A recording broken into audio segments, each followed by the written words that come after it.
Good evening, Chicago Veg members, as well as anyone who will be joining us via YouTube or whatever platform there is. We are welcoming you to our health seminar from the Elmhurst Community Lifestyle Center at the Elmhurst Seventh-day Adventist Church. And before we begin with our health seminar by Dr. Eddie Ramirez, we would like to inform you on just some guidelines on how we're going to manage this seminar.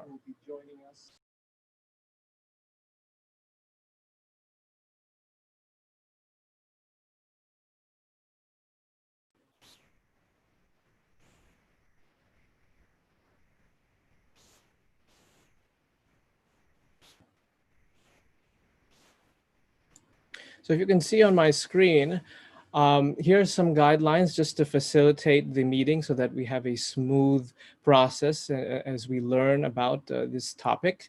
So just an FYI, this session will be streamed on YouTube Live, and so please be mindful. And also the link is on our Facebook page, so feel free to share with those who are unable to register through Chicago Veg and be in the interactive portion of our meeting. Also, we encourage you to submit questions in person through your video feed or through the chat feature during our Q&A session at the very end of the seminar. And Dr. Eddie Ramirez will be doing his best to answer any questions that you may have. And we want to remind everyone that all opinions and perspectives regarding the topic of discussion are welcome so long as they're communicated respectfully. Please also remember to mute your microphone when not speaking and be mindful of any background noise.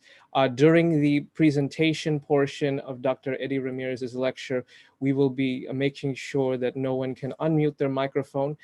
You will be able to unmute your microphone, however, during the Q&A session. Also, if you choose to show your face through your video feed, please remember to position your camera properly and be mindful that we have a large audience watching, all right?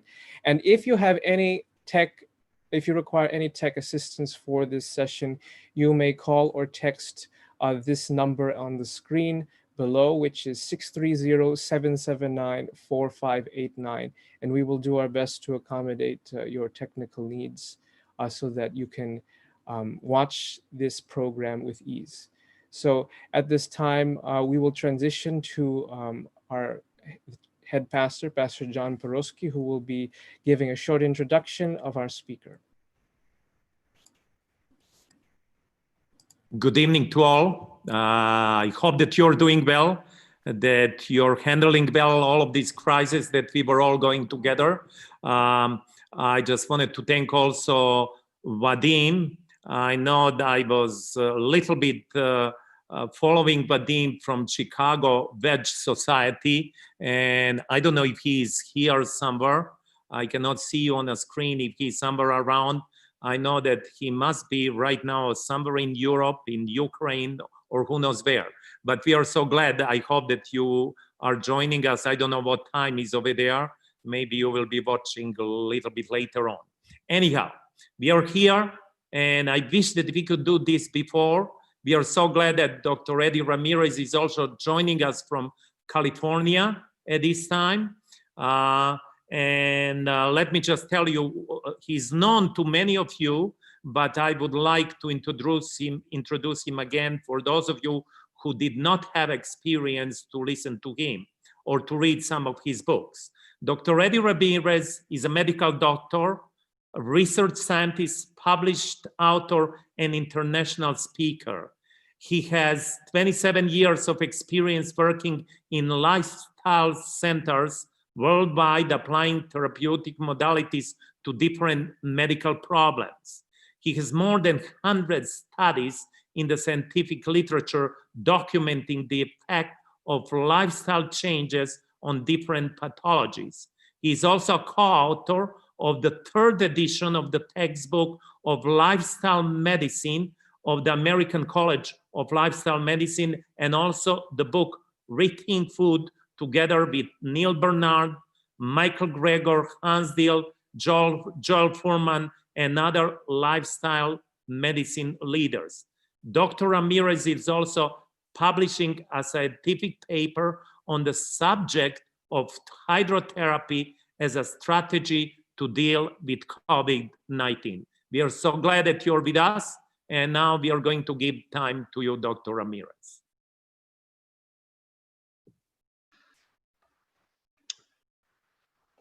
Well, I'm very glad to be here. We are in the middle of graduations and things. As the lockdown is starting to loosen up a little bit, we were able to participate of graduation this weekend. And before we go any further, I wanted to share with you, for those of you that want to do some follow-up on this subject, I want to share with you my ResearchGate. This is where I have all my research. There's more than 120 studies there. Francisco Ramirez ResearchGate, that will take you to that page. It's free. I'm not selling you absolutely anything. It's just studies that you can actually read there in a free form, or if you want to subscribe, you can subscribe and it'll tell you when a new study is coming up.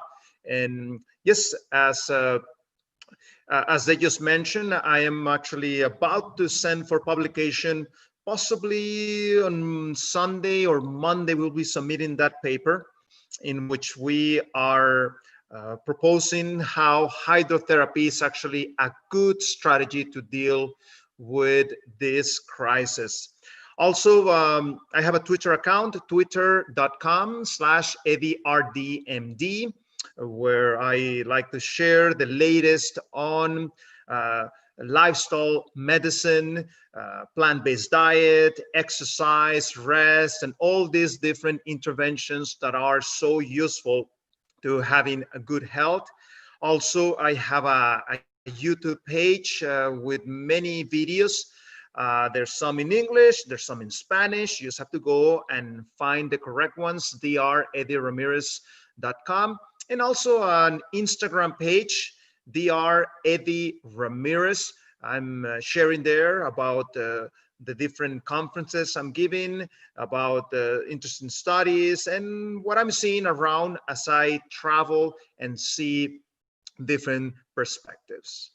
So today's topic is an extremely important topic, not because only has to do with this major crisis of the coronavirus #2, but you will learn today how the way that we are behaving is causing all kinds of problems.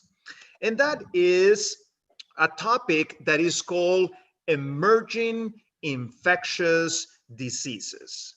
It happens to be that the disease COVID-19 is very famous. Pretty much everybody on planet Earth knows about it. But unless you are in the field of epidemiology, infectology, you may not be aware of the things that are happening around us.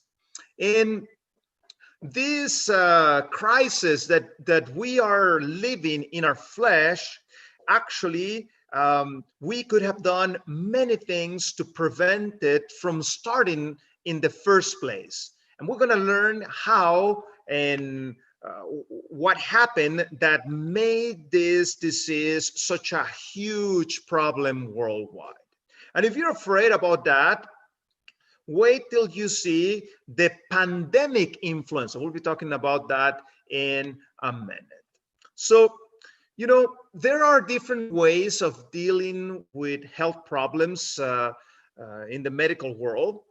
For example, we have what is called secondary prevention. Secondary prevention, the goal is to find the problem early on so that I don't have to deal with that problem in a complicated way and so forth.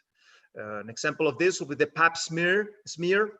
You get that pap smear to detect the cancer. It's not necessarily to prevent it.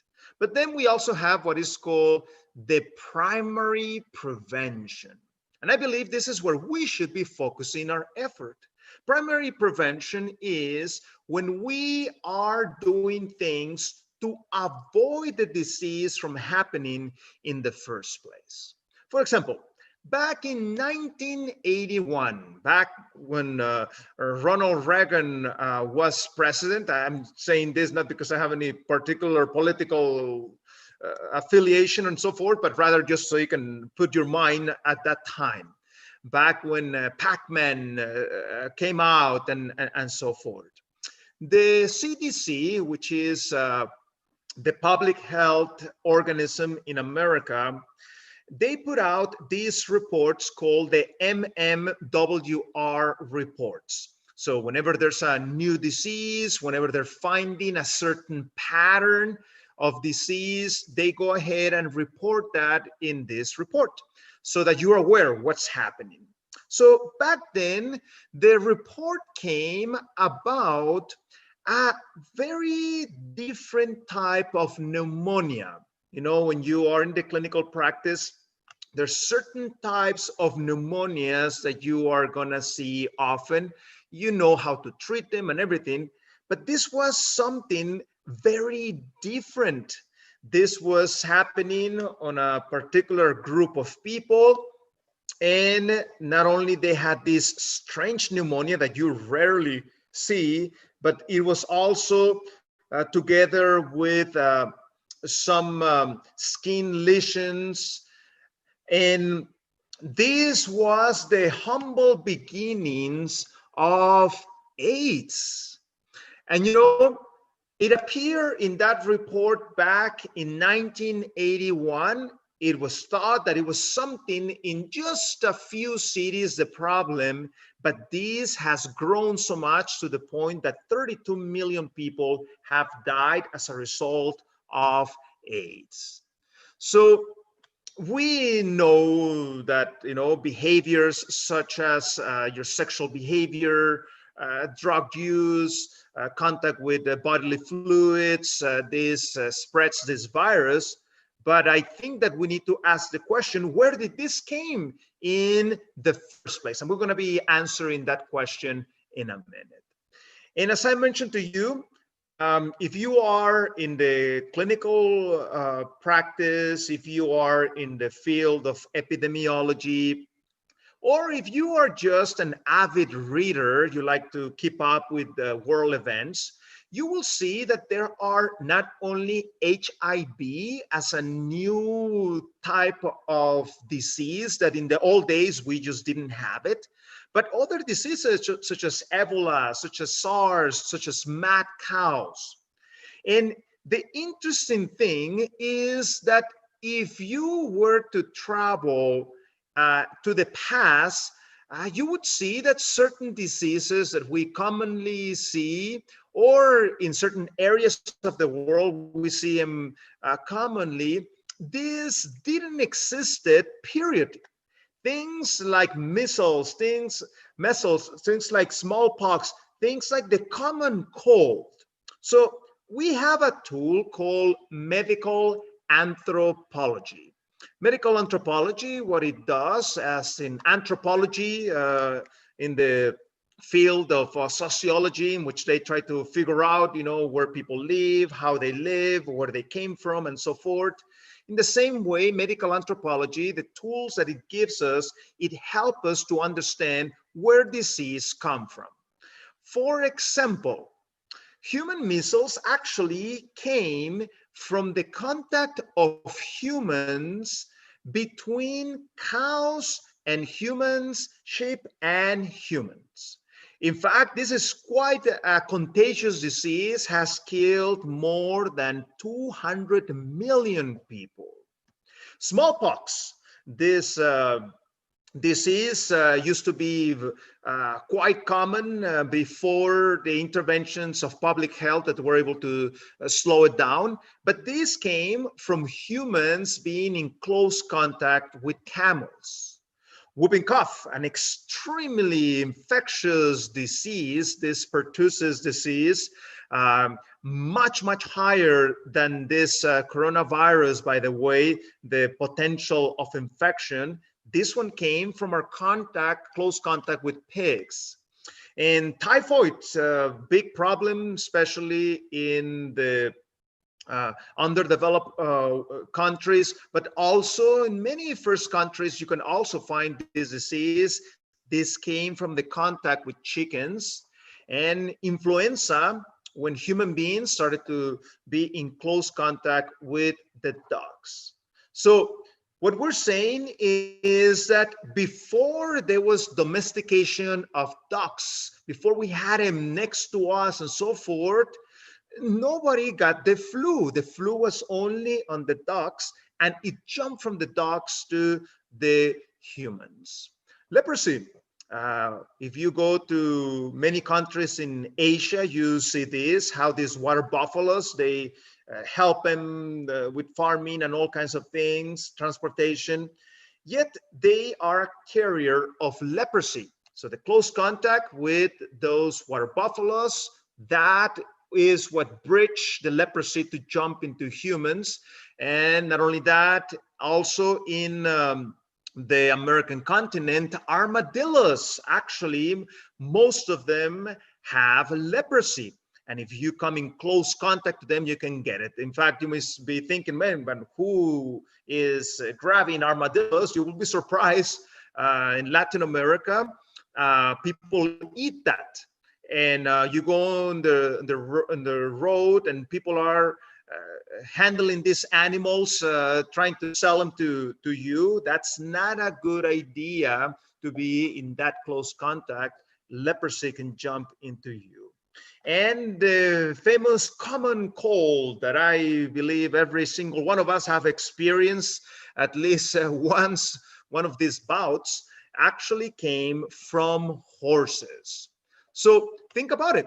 I mean, how can a horse infect a human unless the human was in very close contact with the horse, and the horse could sneeze or, transmit that problem to you? In the old days, horses were just wild, running everywhere. And as we domesticated them, we got ourselves in trouble. If you're interested in reading, Jared Diamond has a very good book, Guns, Germs, and Steel.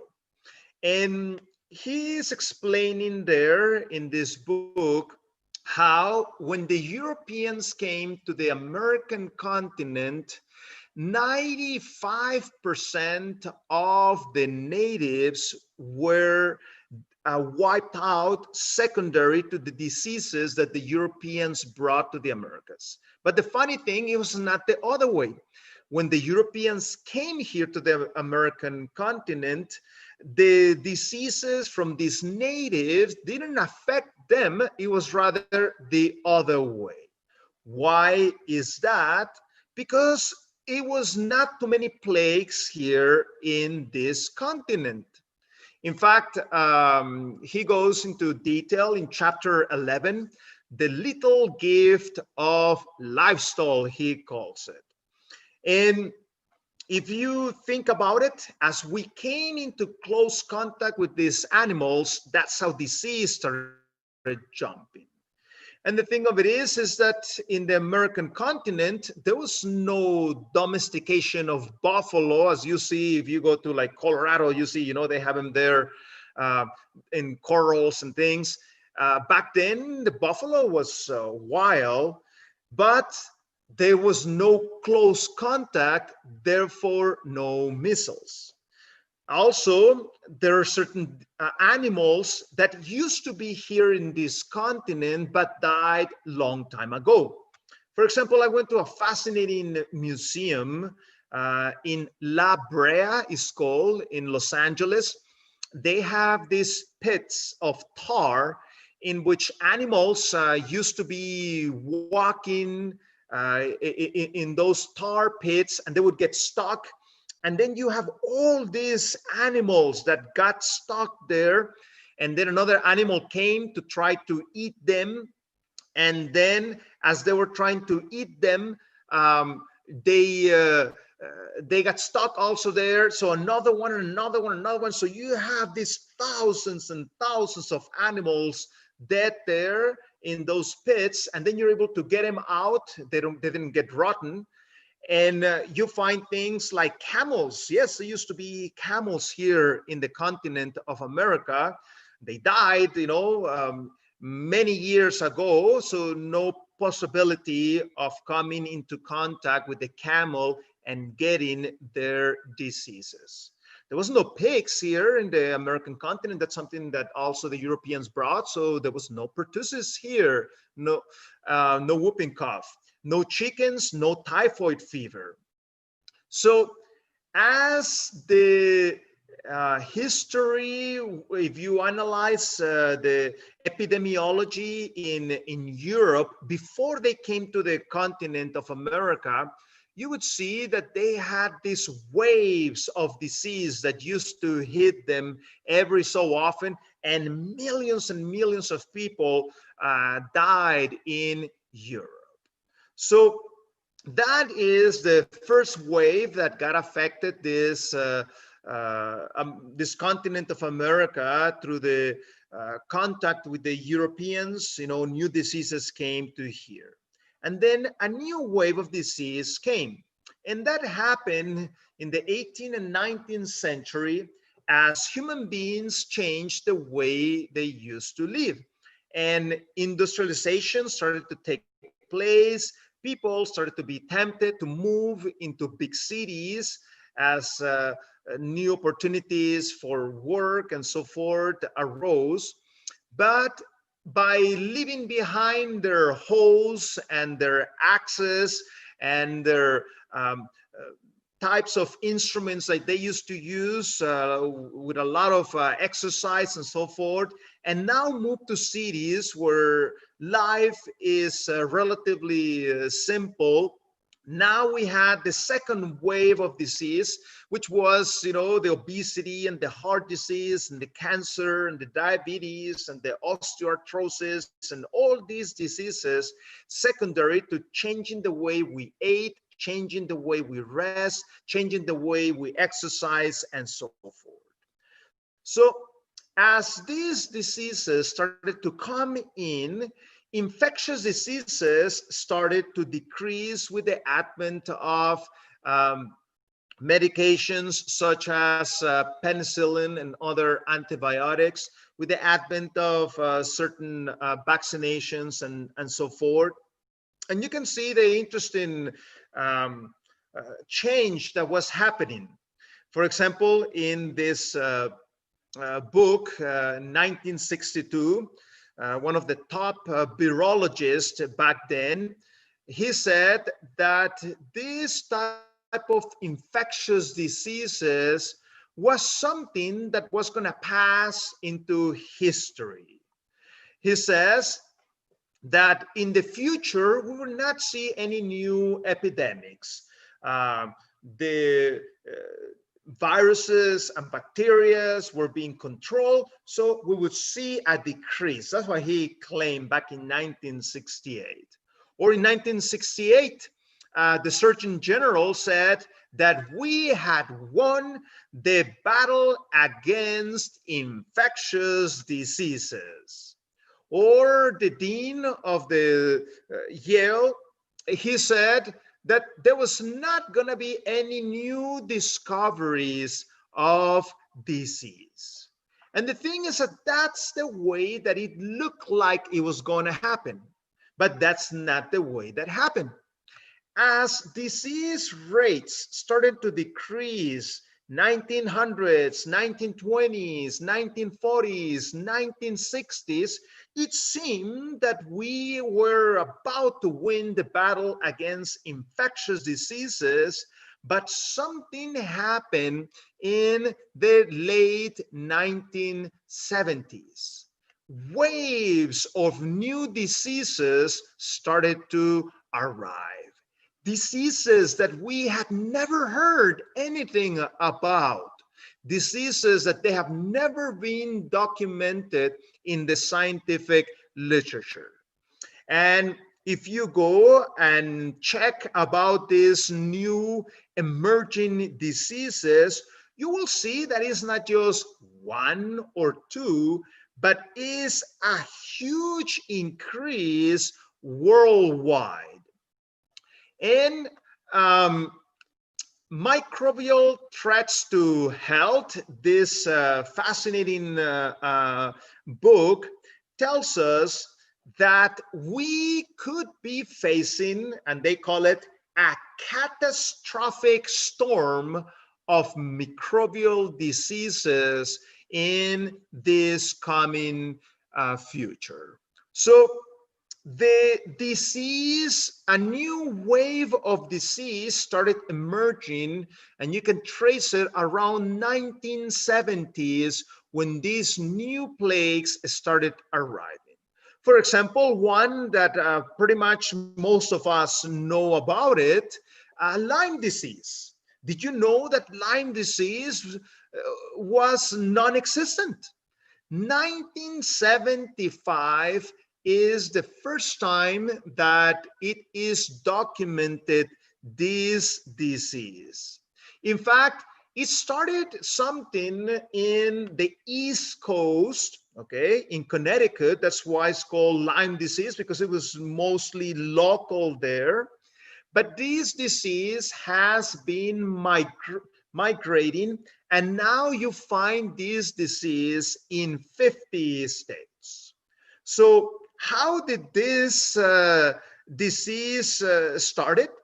Well, it all started as a result of changing the way we treat the forest. See, back in the old days, there was this white-footed mouse that lived there. And this mouse was in close relationship with this creature. This creature would bite him and get some blood from it, and they would live together. The numbers were kind of controlled. If too many mice came up, well, the other predators came and tried to control things and so forth. But now we started changing the way forest works, and suburbs started to emerge back in that 70s. So those ticks that used to bite that white-footed mouse started changing when the forest started to get disturbed, and we started fractionating the forest. In other words, you have like these houses, and then you have these roads and so forth. That meant that as we fractionated things, for example, the mice got stuck in those areas. That meant the predators couldn't come to control that population. That meant an increase in the growth of those mice population. That meant more ticks. That's why as the tick population increased, not only they started affecting the mice, now they started going and biting the deer. The deer moved that farther away, and then it ended up being in contact with the humans. And if you know about Lyme disease, this is the pathognomonic sign, this lesion in the skin that looks like a target. If you, by the way, find this, you better run to your physician ASAP. So that's not the only one.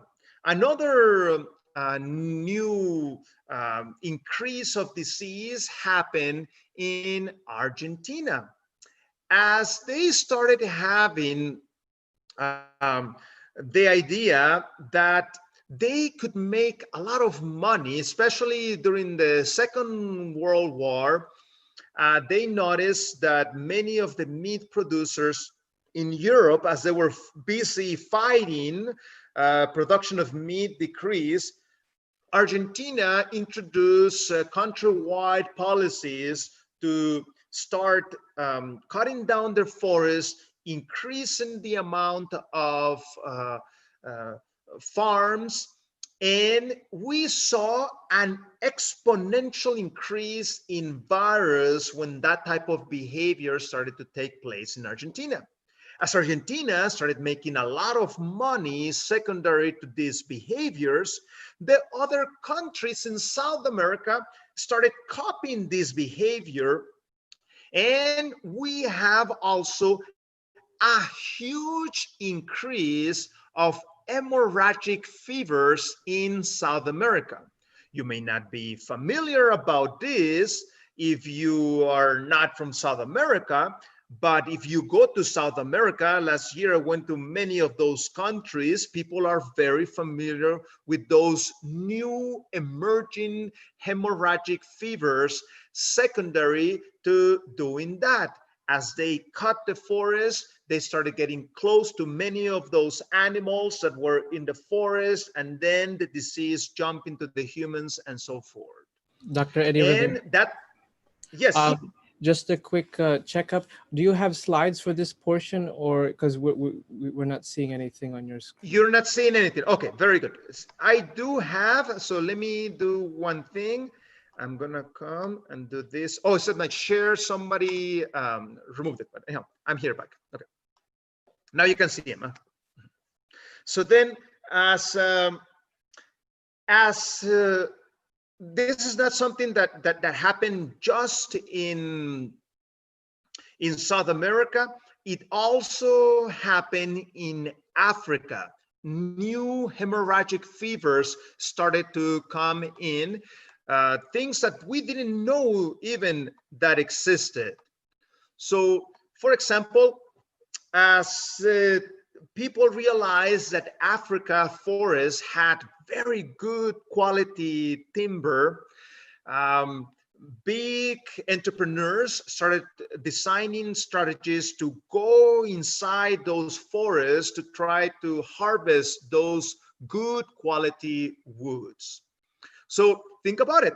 Here you have people going far into the forest and cutting down those trees. I mean, there's no plantations and things that you can have food from.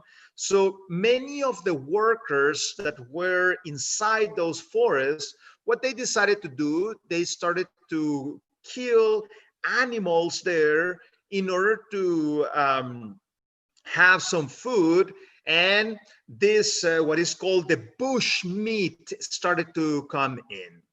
And today, as they try some of those monkeys, they brought some of these behaviors more to the civilization, to the cities, and 26 monkeys are commonly consumed there, from gorillas to chimpanzees and so forth. And that is the way that Ebola, the famous Ebola, this hemorrhagic fever in which people start pouring out the blood through the pores and your lacrimals and different places in your body, extremely infectious and very high mortality of getting this. So it has been very well documented that this came as a result of eating those primates. It was easy for that virus to jump into the human. Many countries have tried to ban the eating of this type of meat, but then the underground market continues and people continue to eat these types of meats, and that continues to exacerbate the problem. Is not a problem that has been controlled. New focuses emerge. And did you know that this is actually the same origin of AIDS? This is journal Science. Journal Science is one of the top journals in the world. So direct exposure to animal blood and their secretions as a result of hunting, butchering, and other activities, such as the consumption of uncooked contaminated meat, is the way that AIDS jump from those primates into the humans And yes, it continued being spread by the sexual behavior and transmission in fluids, but the origin was actually the partake of this type of animals. And something that started small, started spreading around the world.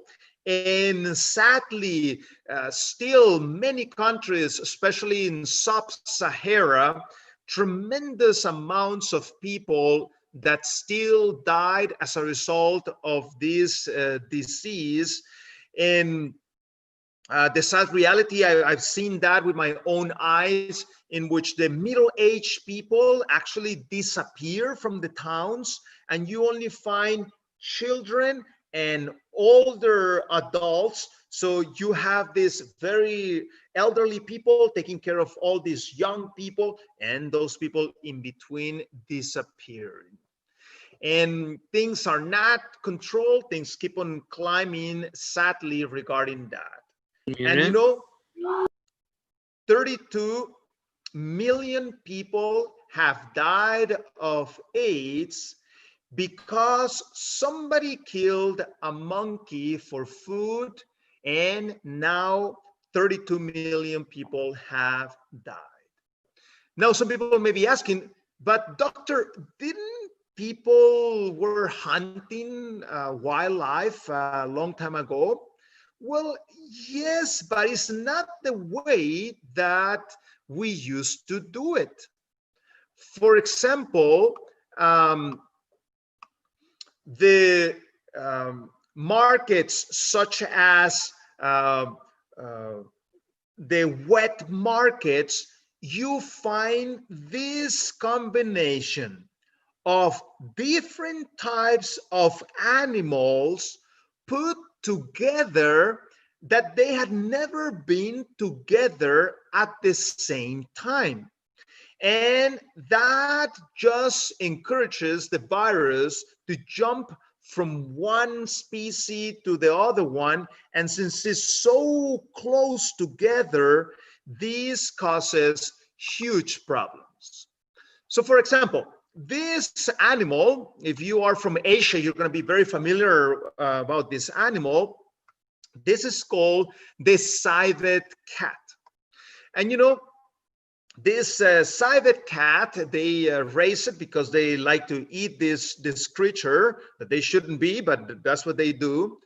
And they also produce the most expensive coffee in the world out of this creature. It is a coffee in which they feed this animal coffee beans, and the dung of the coffee, they call it the coffee luwak. They made this coffee supposedly a tremendously good taste and blah, blah, blah. The anus of this animal has this glands, and it transmits this substance that give this coffee a special flavor. Well, if you are familiar about the famous SARS epidemic that happened some years ago, that is exactly the origin of SARS.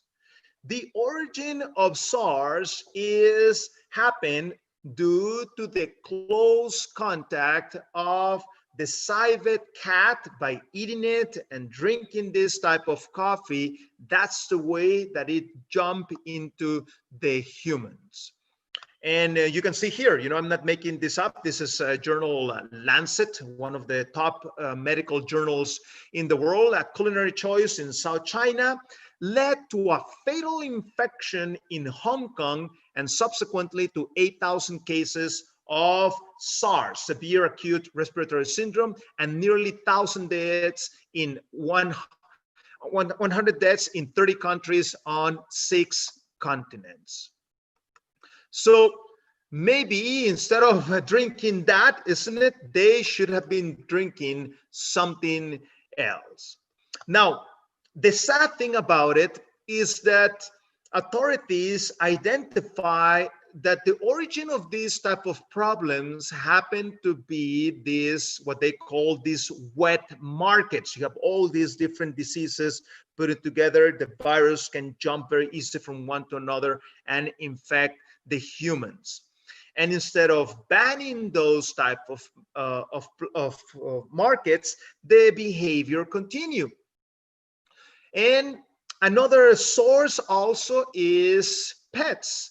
There are many people that like to have exotic pets, and those exotic pets are also important vectors of disease that they can carry these type of problems.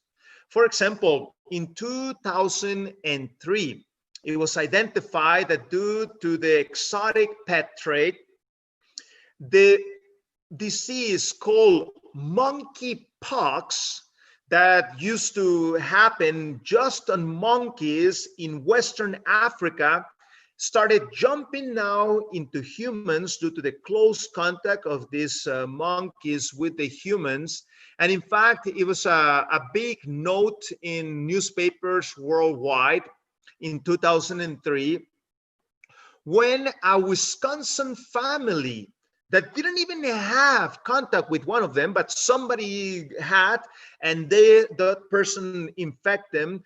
This girl, this sword that got in her finger, as they trace it to its origin, it happened to be that monkeypox all the way in Wisconsin, something that should have been stayed there, you know, in Western Africa. West Nile, you have heard probably about West Nile. These occur secondary to bird smuggling, as they brought exotic species of birds from the Middle East into America. It arrived first to New York. And you can see here, this is the New England Journal of Medicine. Again, one of the top journals of medicine in the world, where they documented how that West Nile virus that didn't exist at all in the American continent, by smuggling these exotic pets, jump into the other birds and then started infecting humans. And sadly, because birds fly, as they got infected with this virus, they started flying westward. And now today, if you check the current statistics from the CDC, pretty much everywhere in America has been infected with this West Nile virus. So again, by changing the way we treat animals, we have gotten ourselves in trouble. And you know, a very interesting report that was done by 3 influential organizations put the finger where the problem lies. They came up with this report to try to understand where these diseases were coming from, and you can find the document online. And on the annex number 4, it says there that yes, you know, things like bushmeats, as we were just talking about it a minute ago, also the contact with wild animals, but they say that the number 1 factor that is increasing these emerging diseases, and in their words, you can read it there, increasing the demand for animal protein, they say, is what's causing most of these problems. As people are wanting more meat, more chicken, forests are being destroyed, more animals are there, therefore more possibility of these diseases to jump into the humans. And the thing of it is that yes, in the old days, like this hieroglyphic from the Egyptians, they used to tame animals and they used to work with them and so forth, but it's not the way that we're doing it today. For example, In the old days, people had their chickens, and no, I'm not encouraging you to eat chickens, but I'm just using this as an example. Those chickens were running wild and so forth. They were in the sunshine and all this good type of environment, but that's not the way that chickens are raised today.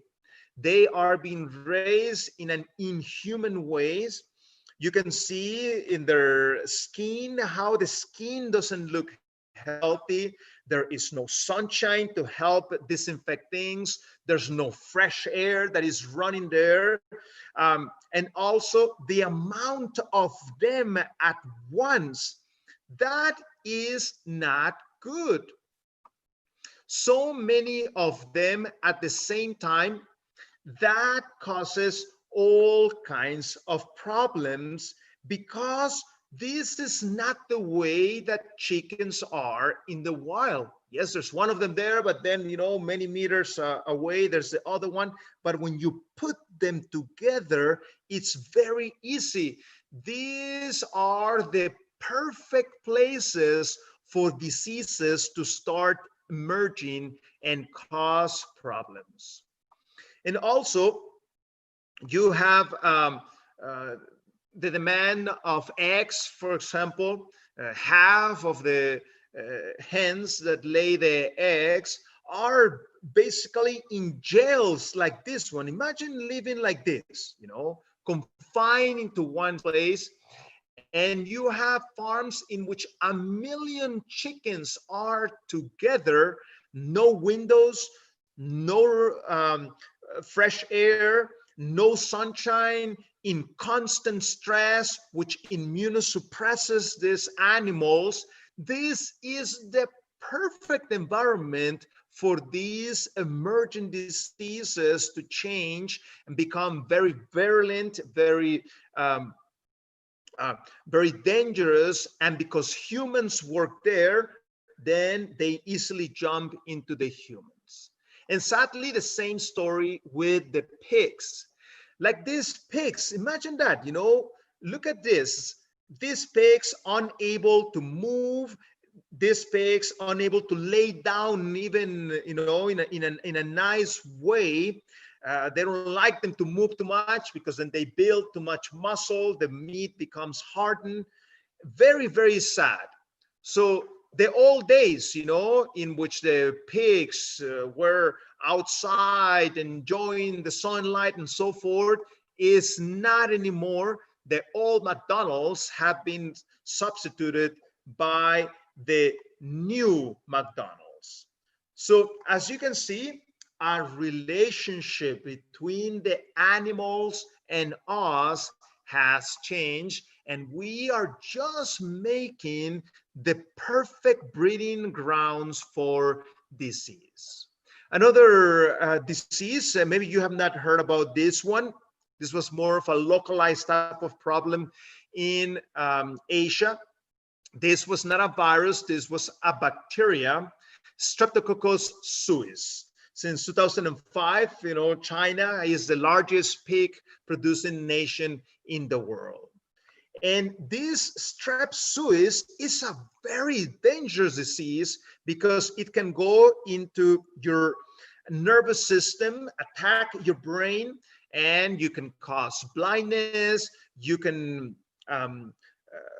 die very easily of this disease. And when the report came out about this disease, it was very clear that the cause of this disease was the way we were treating animals. So the conclusion of the report is that the intensive practices in the raising up of these pigs is what caused this problem.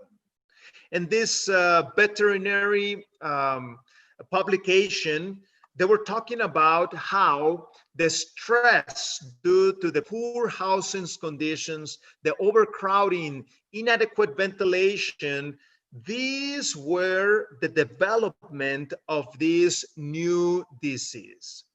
And as I mentioned to you, very dangerous. You can have meningitis, you can have an infection in the blood, you can lose your hearing, you can have a very dangerous pneumonia, attacking the heart, attacking your joints. And this all happened because we are treating animals a way that they shouldn't. Now, this is not the only one. Another one that maybe you have not heard about it is the Nipah virus. This one came in Malaysia. Very, very dangerous. Much more dangerous, by the way, than the COVID-19. Between 40 to 70% of the people that get this virus are going to die. In fact, this is something of a big interest because they can use this as bioterrorism. You know, they can get this bug and send it to big populations, and a lot of people are going to die secondary to that. So look at this. This is from publication Epidemiology. They say, without these large, intensively managed pig farms in Malaysia, it would have been extremely difficult for this virus, talking about this Nipah virus, to emerge. So as we saw the different eras of disease, because of domestication, because of the industrialized world, and because of the industrial agriculture and land use, we are getting in trouble. And then you add another factor, changing the way that these animals used to behave. We tried to change those behaviors. For example, in the case of mad cow's disease, by changing, you know, the cow, the way that it was made is to eat vegetables. It is a vegetarian animal. Well, people, because of economic interest, realized that if you fed animal products to the cow would grow faster. That meant you had to feed it less and you would make money faster. So that's the origin of mad cow disease. And they started feeding these vegetarian animals manure and blood, and that has caused all kinds of troubles. Also, another important disease factor is the fact that we are giving too many antibiotics to the animals. Because when you have all these diseases together so close to each other, it's very easy for the animal to get sick. So what they do, they feed antibiotics to the animals as a preventive measure that causes the animal actually to grow faster and less likely to get disease. But the problem is that because we are abusing these antibiotics, you get these severely dangerous diseases. And this antibiotic resistance also not only happens with the cows, also with the chickens. For example, this very interesting study that was published a few years ago, what they did, they started getting rectal swabs to try to detect antibiotic resistance. And the study was very clear. Humans that on a regular basis eat things like a cow, like chickens, in their bodies, they eat these antibiotic resistant bugs, and inside their bodies, they are more likely to have that antibiotic resistance compared to, notice on your right hand, vegetarians. You don't see those antibiotic resistant bugs among vegetarians, as they don't come into contact with these animals. One of the many reasons why you should not be eating these animal products. So as you can see, this is something good, because this is a problem today in hospitals. Sometimes there's people that come And you don't have an antibiotic to treat their disease because they have this resistance. And it's true, if you have this antibiotic resistant bugs, usually you don't pass them from person to person, but not always. Sometimes it does happen that you can contaminate somebody else. So let's put things in perspective. So as we have been learning, SARS killed thousands of human beings. Nipah killed hundreds. And Streptococcus suis killed thousands. AIDS has already killed millions. But wait till you see the influenza that can kill even much more people.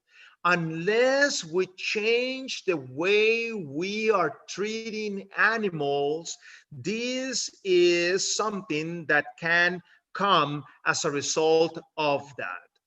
So the diseases sometimes have certain geographical areas. For example, malaria, you find it more in the warm areas. HIV is passing fluids, but flu is different. Flu, you just sneeze and you can contaminate others.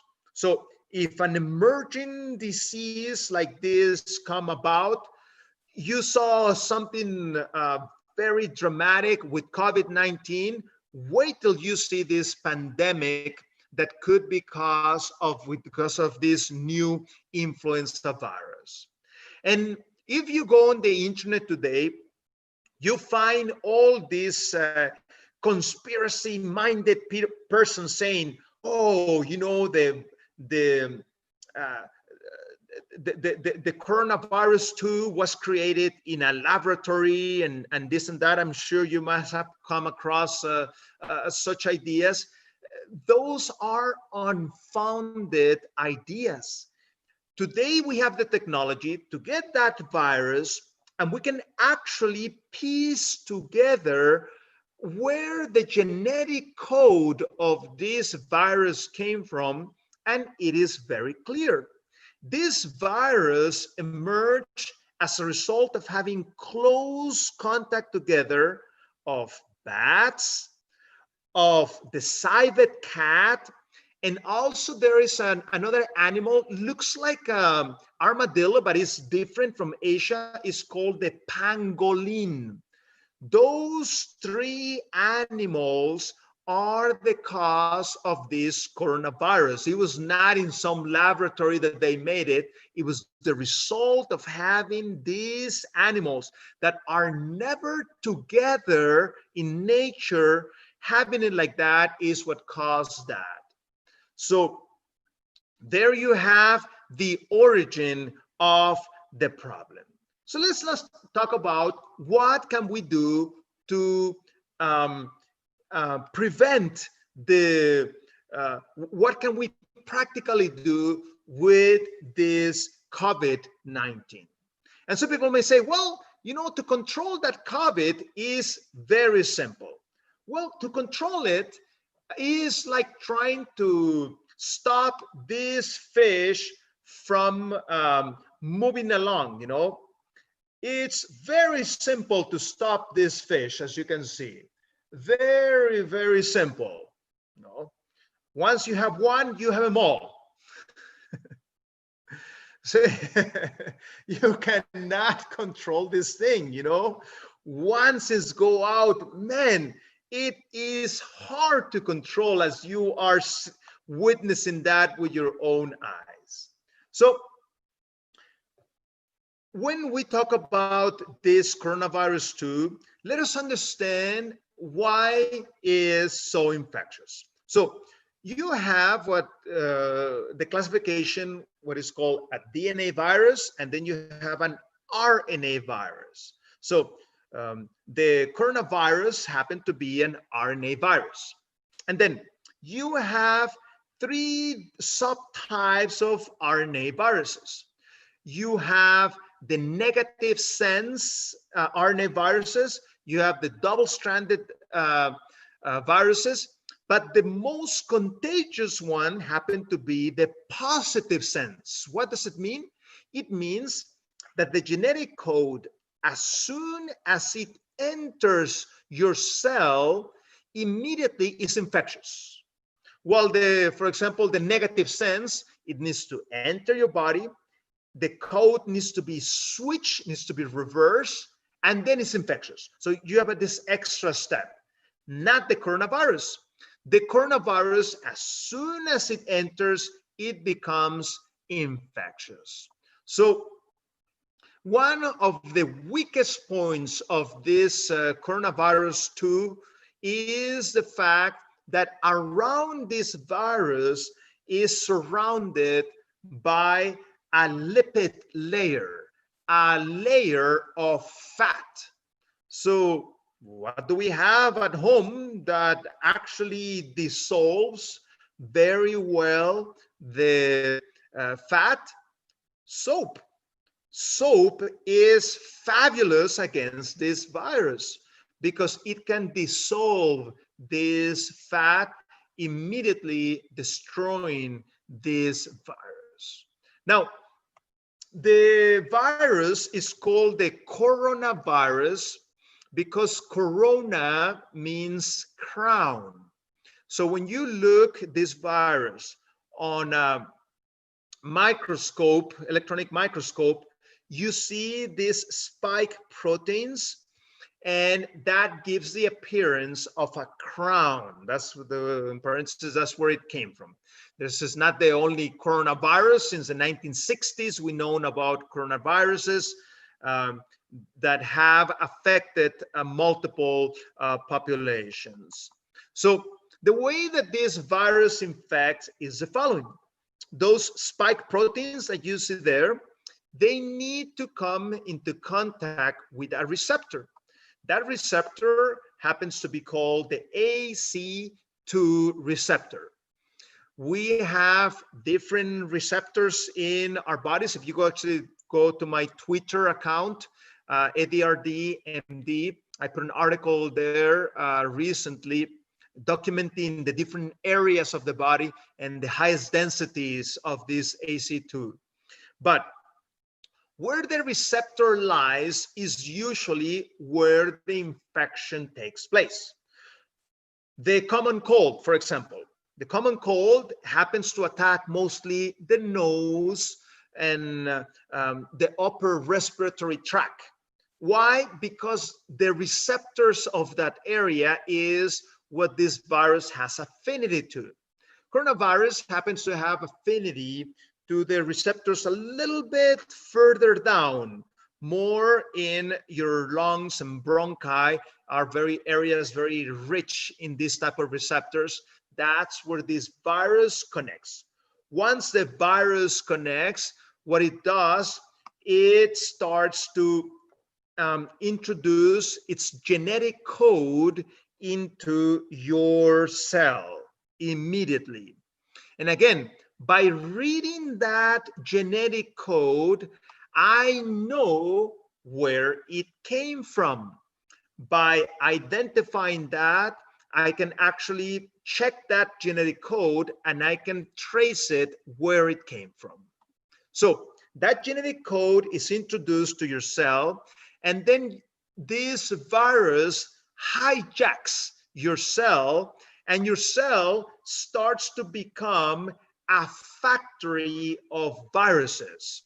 So by using that system, your own body starts multiplying that genetic code and then starts to form those new viruses, and then those viruses are released.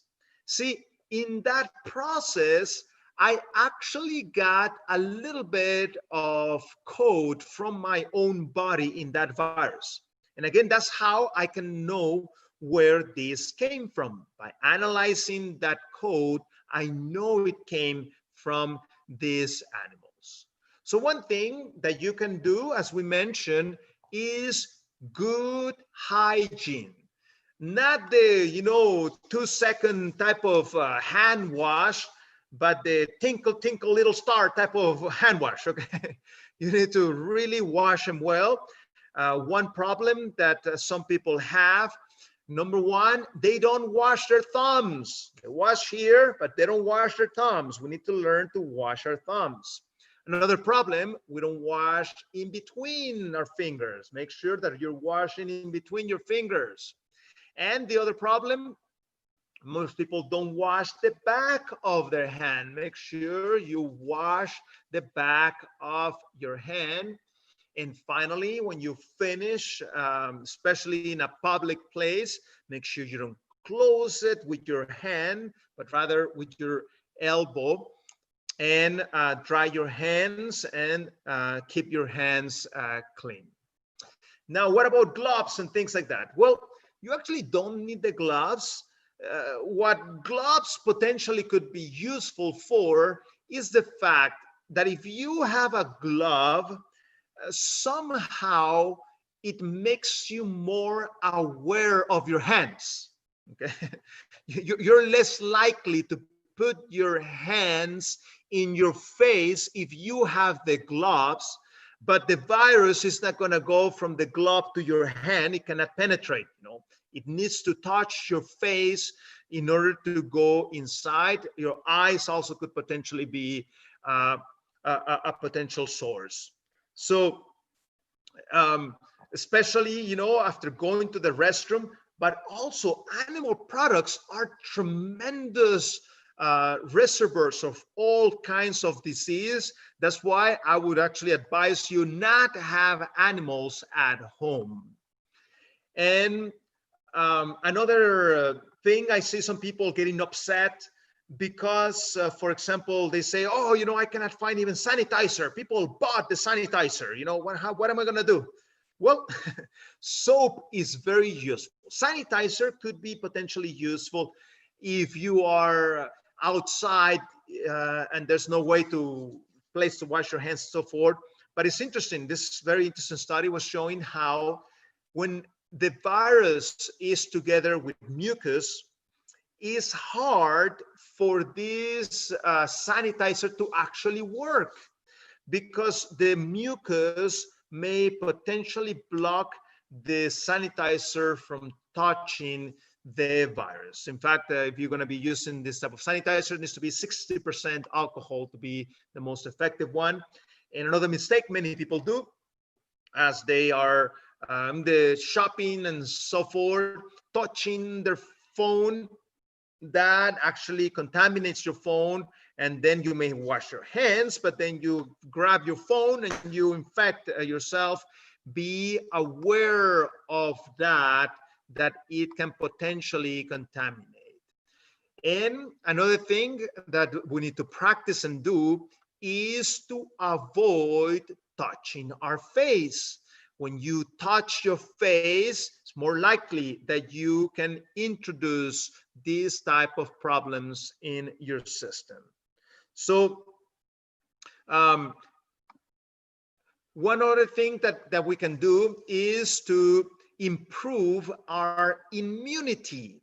When the immunity is not good, you are more likely to be sick. For example, in this very interesting study that was done regarding sugar, and then they fed sugar to volunteers. They took their blood and then they put it in the microscope, and then they counted how many bacteria. Yes, we know that coronavirus is not a bacteria, but still applies the fact of the function of the immune system. How many bacteria the immune system could kill. So notice this very interesting fact. If you have not eaten any type of sugar, your body on average is able to kill 14 bacteria in a period of 12 hours. But if you eat 6 tablespoons of sugar, your body can only kill 10. If you eat 12 tablespoons, your body can only kill 5.5. If you eat 18 tablespoons, your body can only kill 2. And if you ate 24 tablespoons of sugar, your body can only kill 1 bacteria. Can you see where this is going? So sadly, during this time of lockdown, some people are getting depressed and some people are partaking of immunosuppressors. This is one of them. You can be a vegetarian and be eating sugar. You know, yes, sugar is vegetarian, but it's not the best food for you. That's why I like better the term whole food, plant-based diet. And yes, this does not qualify as a whole food, this type of food. Another immunosuppressant that sadly many people are partaking in the lockdown, in fact is breaking records, is alcohol. Alcohol gives you exactly the same negative effect in your immunity. Do not drink alcohol. Not only immunosuppresses you, it's empty calories that are usually helping you gain weight. And number 3, is actually a tremendous carcinogenic. From beer to vodka to wine, all of them are carcinogenic. Why do you want to increase your risk of cancer? Cancer, as you know, very harmful disease. And it has been documented very well. What's the problem regarding sugar immunity? It happened to be the fact that sugar gets stuck to your cells and the cells cannot function properly. In fact, the person that I'm doing this research paper that I've been telling you about hydrotherapy and immunity, Dr. Albert Sanchez, actually was involved with that study that I just mentioned to you. Another thing that is very important in these times of lockdown, in order to keep our immune systems up and running, is the control of our thinking. Is what is commonly known as psychoneuroimmunology. In other words, your emotions have an effect on your immune system. And it's not just that I feel sad. When I feel sad, my immune system cannot work properly. Therefore, my immunity goes down. There are a few things we can do to improve that immunity. We can do things like spending time in nature. I know in some places they're starting to open up the possibility of visiting state parks and on other wilderness areas. Good idea to be in that type of place if you want to help your immunity. It is well known that people that spend time outdoors, their immunity actually improves. And another thing that I can do, I can take control of my thinking.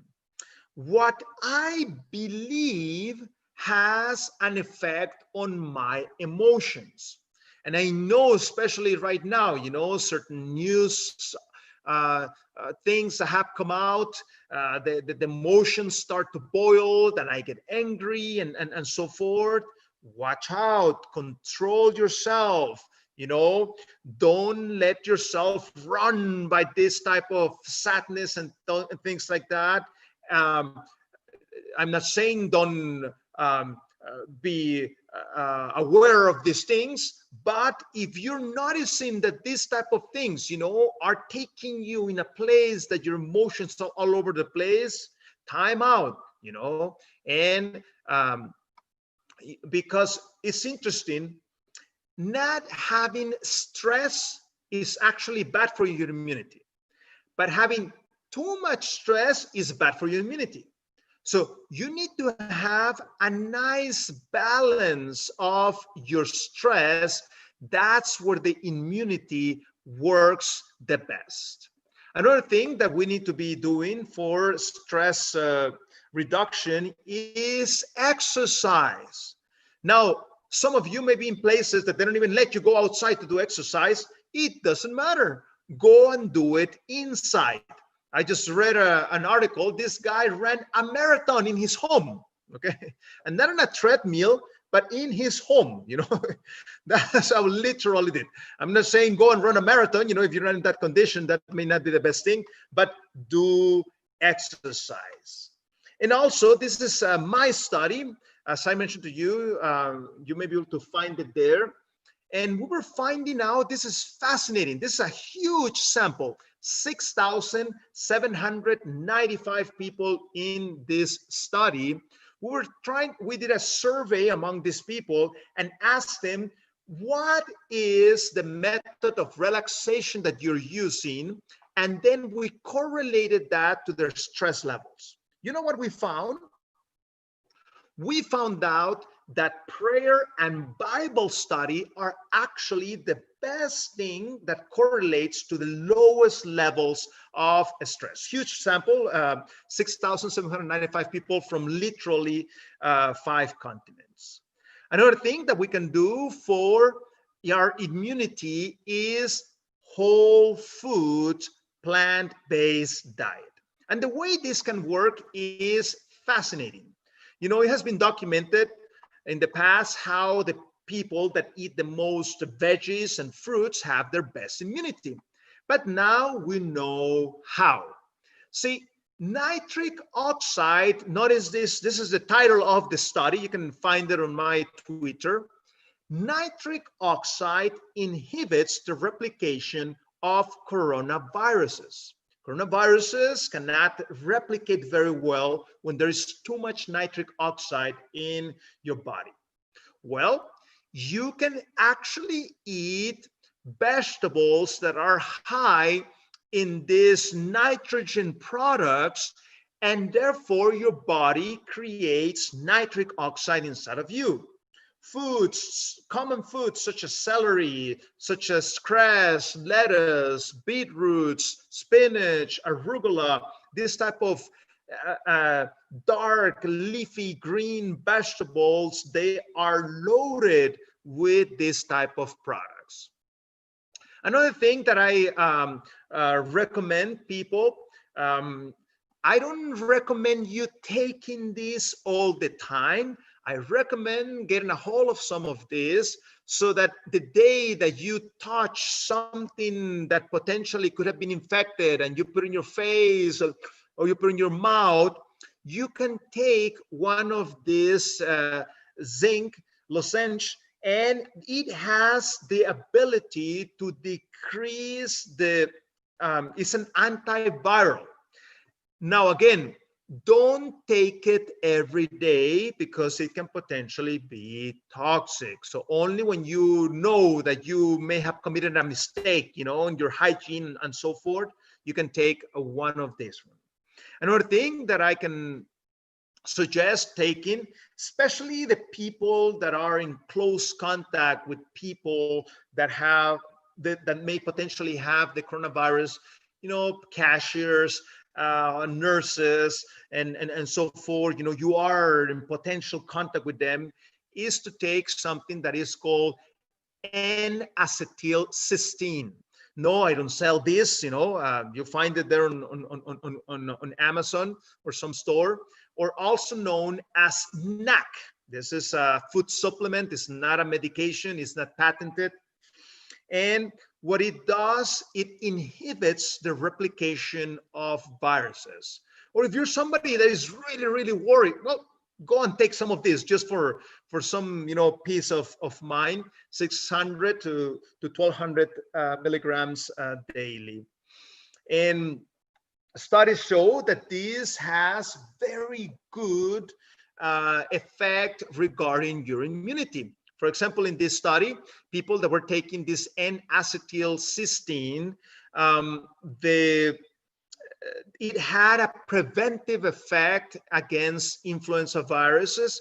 And whoever got infected with the influenza virus and were taking this N-acetylcysteine, their disease tended to be more mild. Another very important factor is vitamin D. In fact, very interesting study that came out from Italy. You can find it on my Twitter. In this study, they were finding out that pretty much 95% of the people that ended up in ICU due to coronaviruses had low levels of vitamin D. So make sure your levels of vitamin D are in top-notch condition. And you know, the nice thing about it, by increasing these plant foods and eliminating the animal products, Dr. S. Steele, whom I'm co-author in the book Rethink Food, he is sharing here in this published paper how that increase of nitric oxide actually has a beneficial effect regarding atherosclerosis. You can create atherosclerosis reversal secondary to this. And last thing we're going to talk about tonight, hydrotherapy. And this is the way that it works. See, when you analyze the people that end up with the severe disease is the following.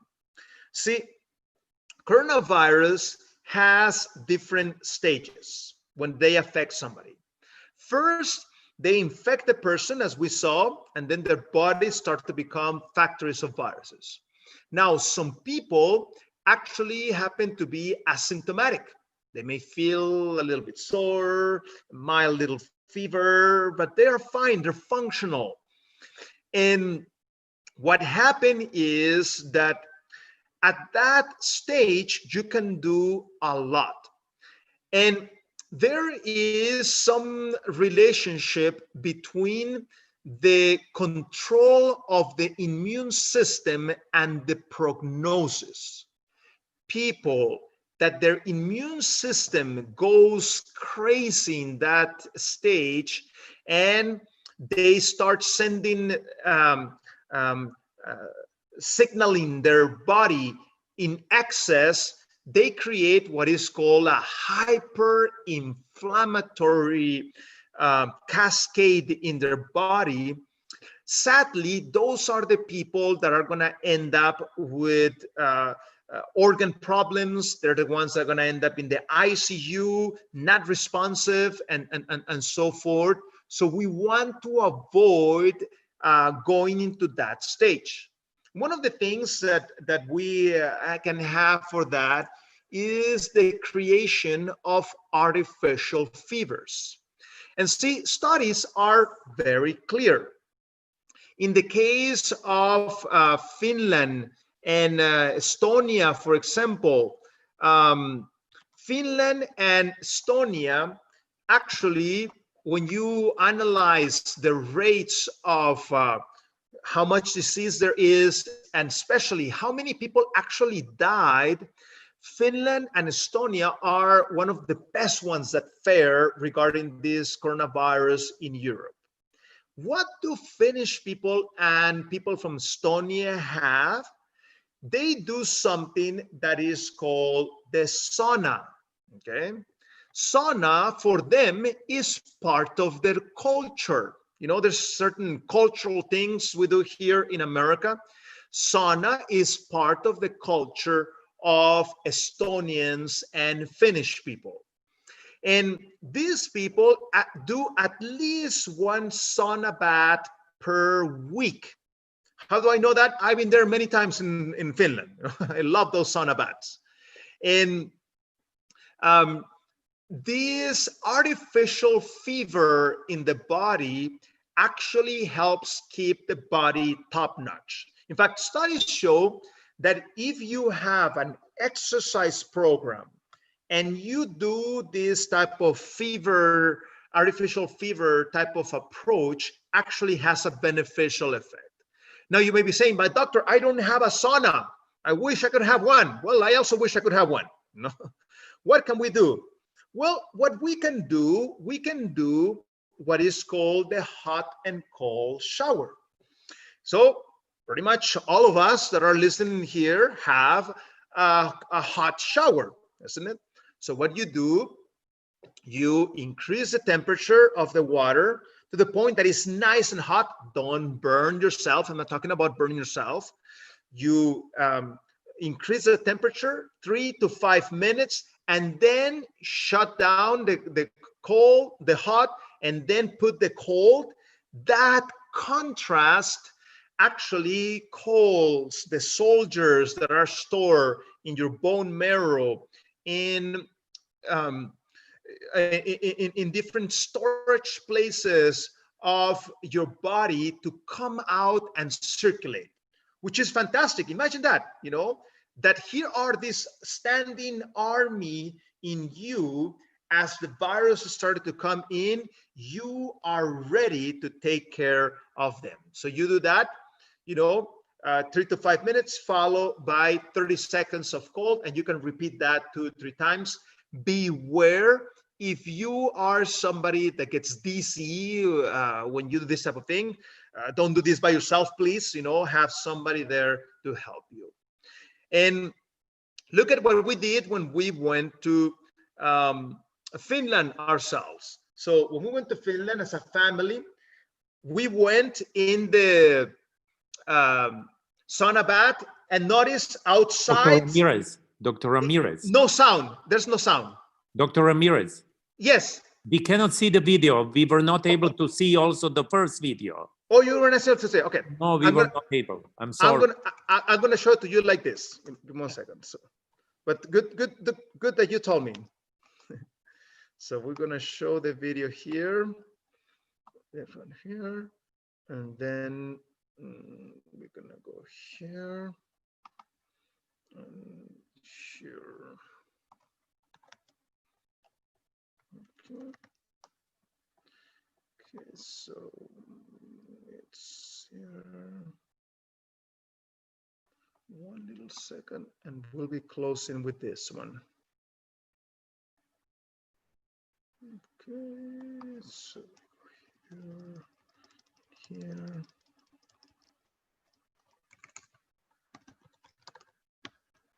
jump.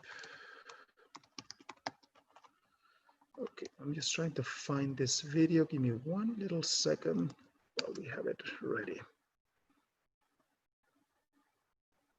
And this is something, what I'm going to show you is something that the people in Estonia and the people in Finland do very commonly. So, there. Here it is. So let's play it. This one.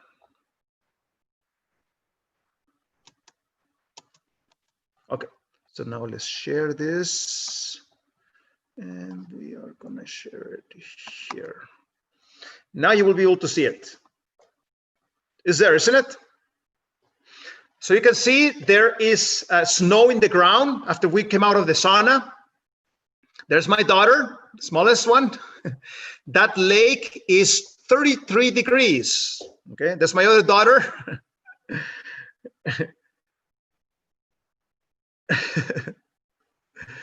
And that's my wife.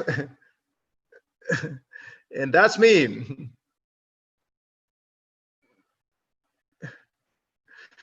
Now, if you're not used to this, for you, this may sound like torture or something along those lines. For Finnish people, this is the most fantastic thing you can ever do. Okay. Now, please, if you have a heart problem, arrhythmia, do not try this, or I can guarantee you're not going to get out of that water. Okay. People that are, physically fit, do exercise and so forth, can handle this very well. But as I was sharing this to my Finnish friends, they said, man, I love this. For them, this is something fantastic. It sounds like a torture, but it's actually really nice. As you're nice and warm in your body and you go in that cold water, it actually feels very, very good and refreshing. So as you can see, this is something that we can implement at home. Again, I don't have to have a sauna bath at home in order to do this type of interventions. I can actually implement this type of things at home by using something such as the shower. These are practical ways of doing these things. So let me just share this 1 second in order to close. I'm gonna close this. Okay. And now you should be able to see this. So it has been a pleasure talking to you. We are not, it's not like we cannot do anything about it. We can do many things to improve the immunity. So as you saw today, plant-based diets have so many benefits. Many people may not even realize the benefits that they had, isn't it? You knew that it was good for your cholesterol and good for your diabetes, but by choosing the whole food plant-based diet route, you're actually having an impact as less animals are needed, less forest needs to be destroyed, and less animal to animal contact in big factory farming. So I'm very glad that you're participating of this meeting, that you're learning this important information.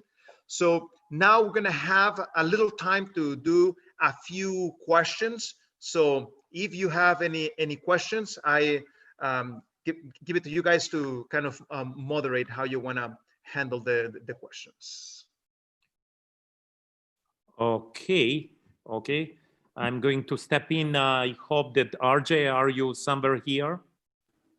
If you are, Yes, Pastor John. you can direct us how we are going to do with, while you're going to direct us. I'm so thankful, Dr. Ramirez, that you were able to share this with us. Extremely important, at least for me, and the practical things that I learned today from you. Thank you. Thank you. Okay, RJ. Hello. So as we transition to our next segment with the question and answer, I'd like to direct your attention to different ways you can submit your questions. So if you are not comfortable speaking live on your camera feed or your mic, you can simply text on the chat function of our Zoom call, and then you can submit your question there. Otherwise, we will unmute or give you the ability to unmute your yourself so that you can ask questions. And so we'll do the best we can. I mean, I'm sure Dr. Ramirez will do the best he can. And so we're gonna give you that accessibility right now. I think we have Mr. Scott. His hand is up. His Okay. hand. Let me unmute. Okay, so everyone has the ability now to unmute themselves. So if you have a question, go ahead and text or speak. Hi, Dr. Ramirez. Hi. Do you remember me when I was at the church? I'm the producer at Can TV. I met you with my brother and friend. Yes, I need to answer your email. I'll be answering your email soon. Let me ask you a couple quick questions. Yes. You mentioned sugar there was an inverse relationship between the more sugar, the less the immunity. That's correct. You also mentioned not to have pets. Could you address why more sugar increases or decreases your ability to fight disease, and B, why you do not recommend having pets? Yeah, I don't, let me start with the second part. I'm not saying not to have pets. Actually, having pets could actually be beneficial, depending the pet.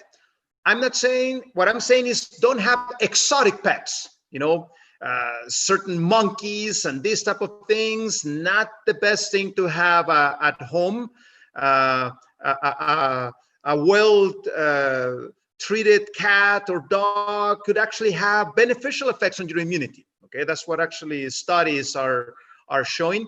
Not for everybody. Some people don't like animals. Well, don't have animals, but especially people that are living by themselves and so forth, an animal can actually be a good source of companionship and comfort for this type of people.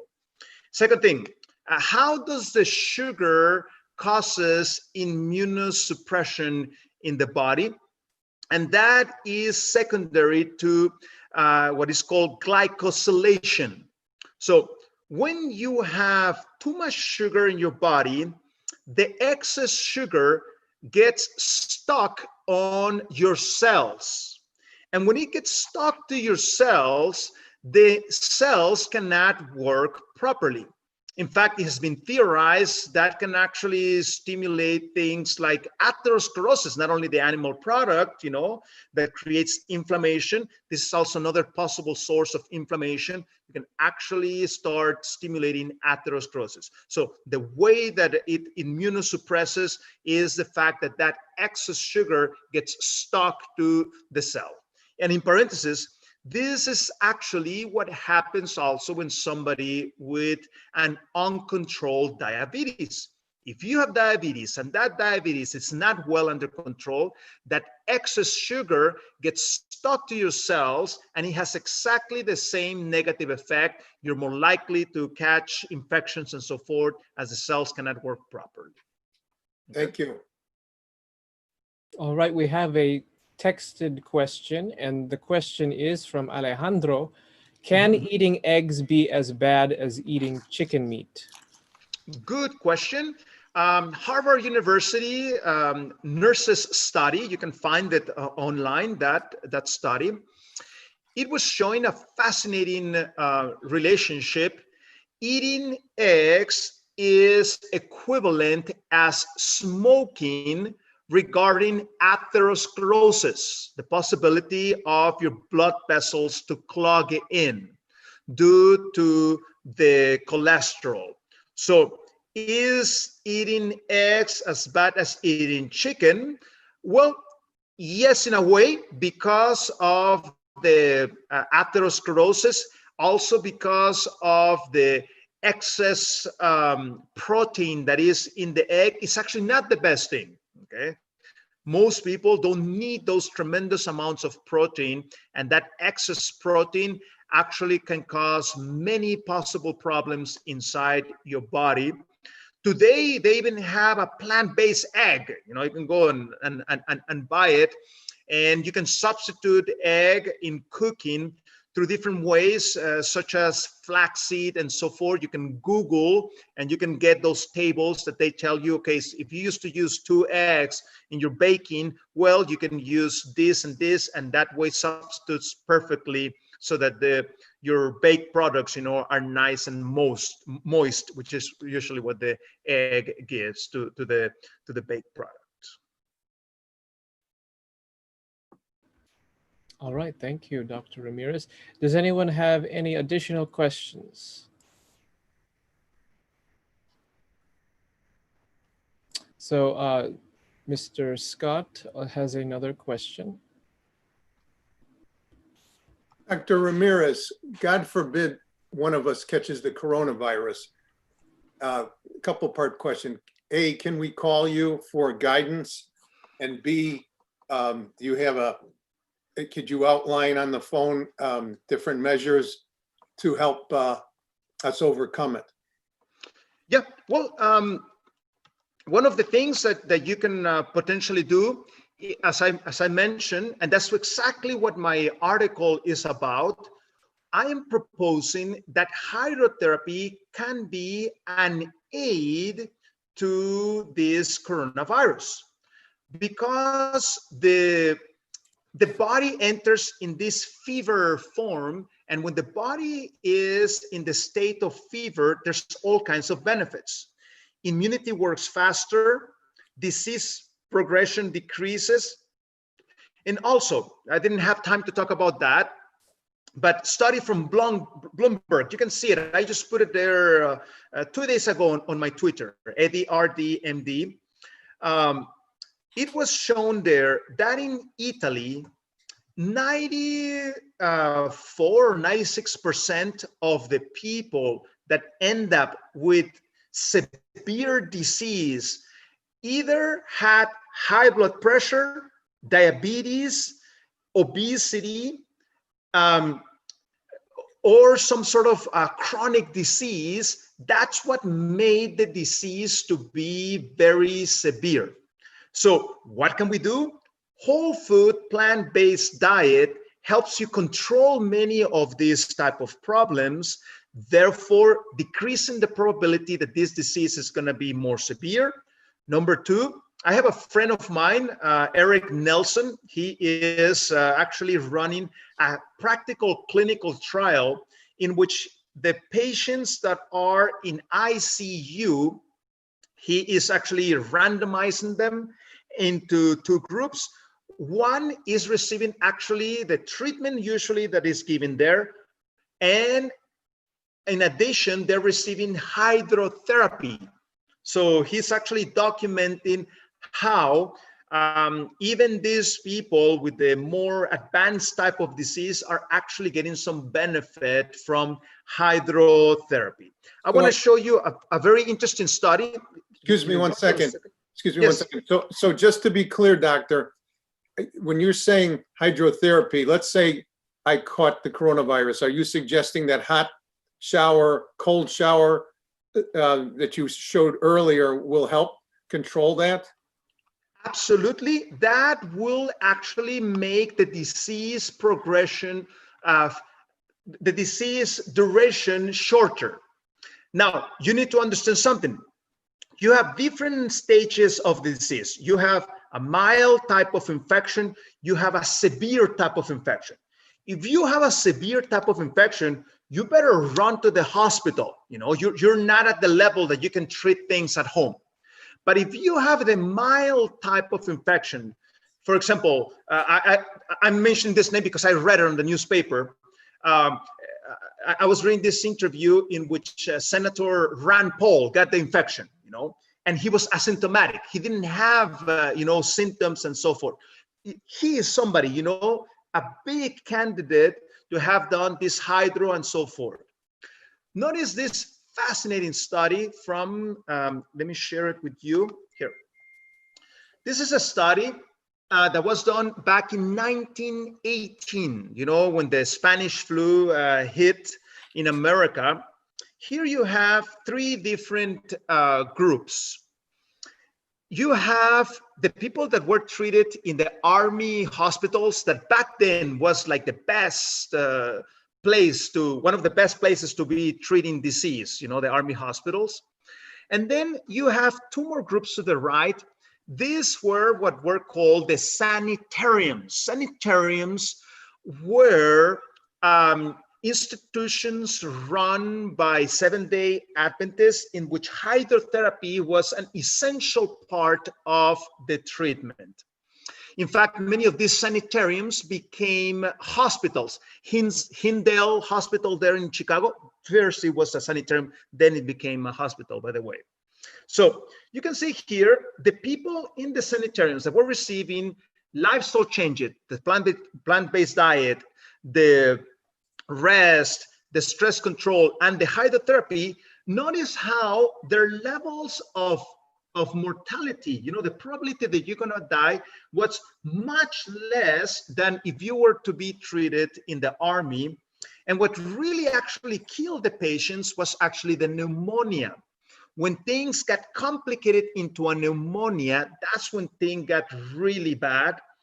And you can see here that the pneumonia cases were very low in those institutions compared to the US Army.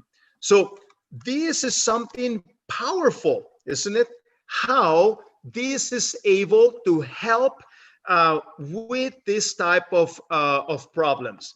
The outpatient were people in the community that were doing the hydrotherapy at home. You know, when you tell somebody do something, sometimes they do it well, sometimes they don't do it that well. That's why the numbers were a little bit higher than the people that were in the sanitarium being treated.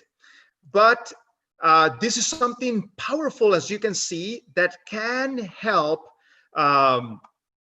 this. And let me read you this testimony. This is a friend of mine. His grandfather he was trained in hydrotherapy, and he tells the following story. Let me just read you his testimony.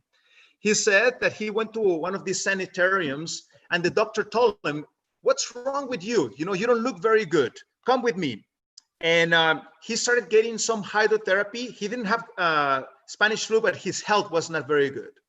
And using hot and cold every day, that started helping him get stronger. And he started getting trained how to do this at home.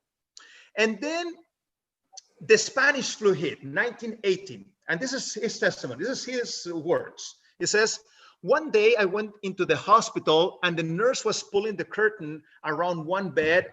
And I say, 'What's the matter?' And she said, 'She is dying. And pretty soon I'll have to do the same thing for that woman over there.' And I said, 'But where's the doctor?' And she said, 'What doctor? Every doctor in the place has so many patients. He has not time to catch any sleep. There's not a doctor to be found any place. I wish I knew what to do.' I look at the woman on bed. She was a big husky woman, but it looked as though she was just about gone. She was unconscious and didn't know what we were saying. I said, 'Let's do something. You get 6 blankets, the best you have, and bring them here. Get some water, lots of it.' Then I got a big cotton blanket. 'Tell those 2 men to come over here and help.' We spread those blankets, all 6 of them, on an empty bed. And then I had them take the cotton blanket and dip it into boiling hot water, wring it out, and we laid her on the hot blanket and roll her onto it. Then I put the dry blankets around her, and I said to the nurse, 'You leave her there for some time.' Then what do?" She said, "After a couple of hours, repeat the same treatment again." So they were heating the body like that. "Take another bed and do that again. By the end of 4 hours, you will see how she gets better." So that's what they did. And in a few days, she was well and went back home. And look at what it says here. When they had the same flu epidemic up here in Canada about 1980, they were dying like flies, and the doctors couldn't seem to do much about it.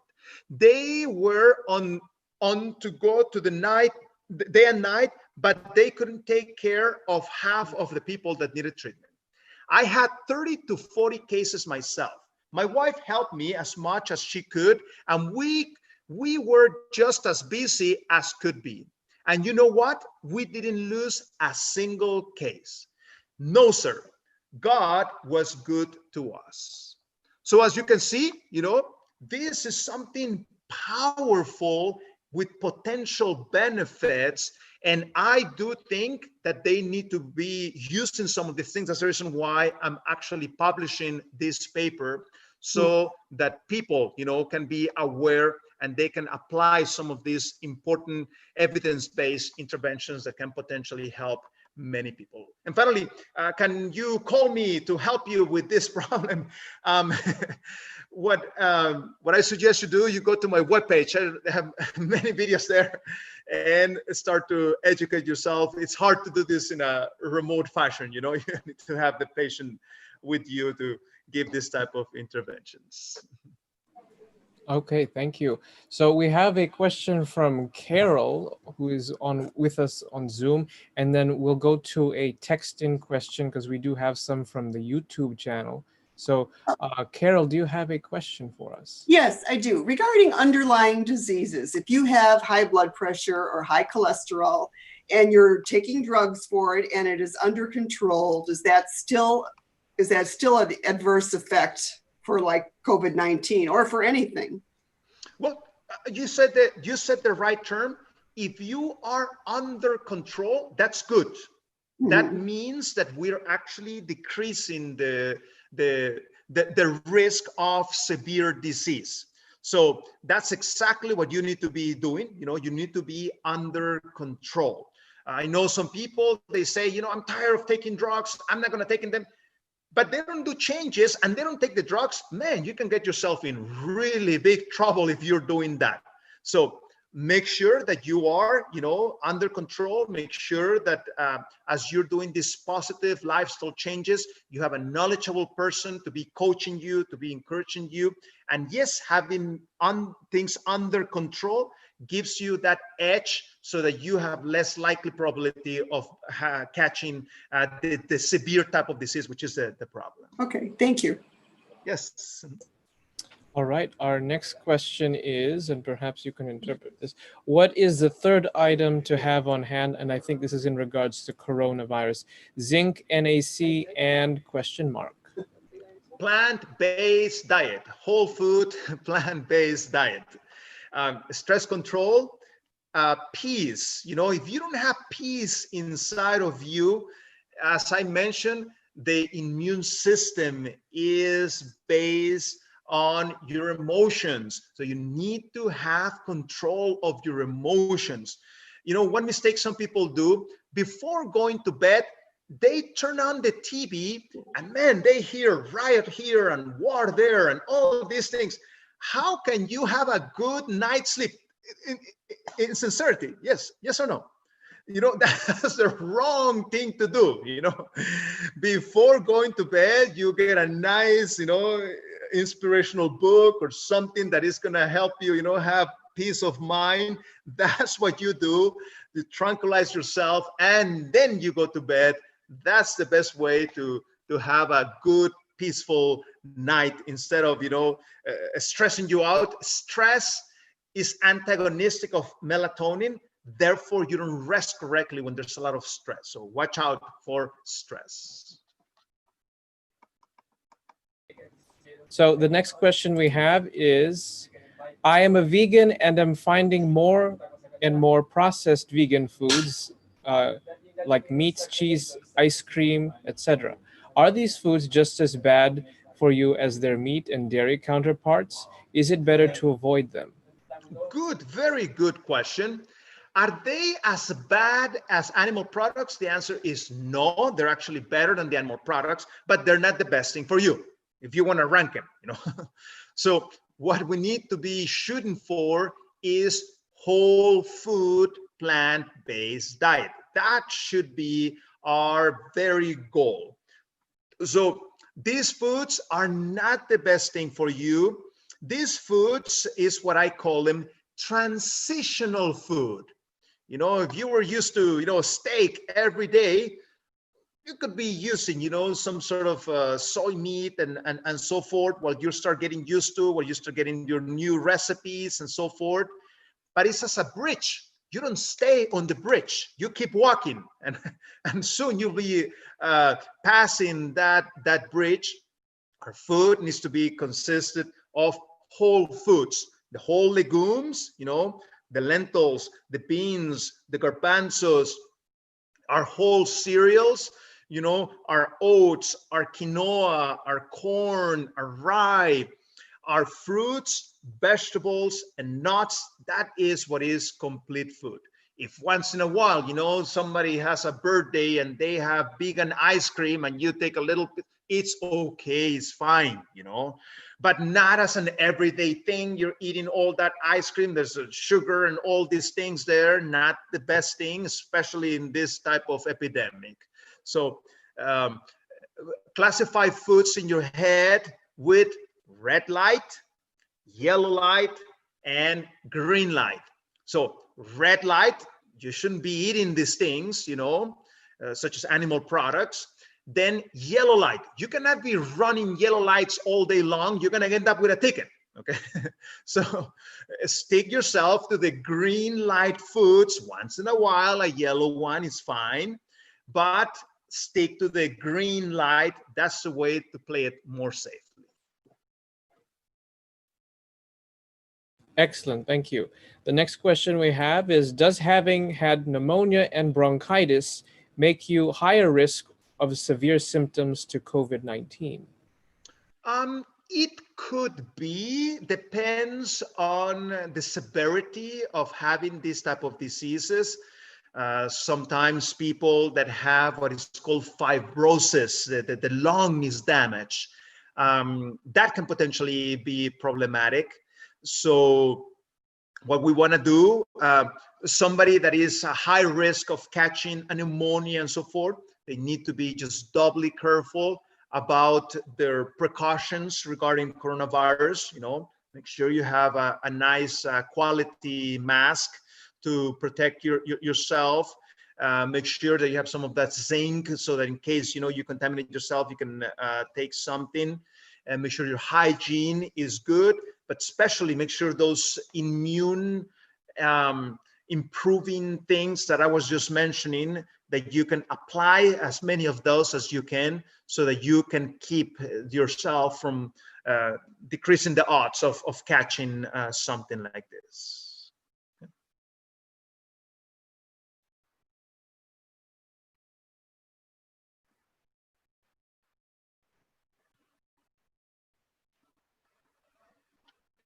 Well, let me answer another one here. Yeah. Here is the question. I think he's muted. Okay. That's why. There is a question here that deals with eggs. Does it help buying eggs from cage-free hens farms or cage-free chickens? Good question.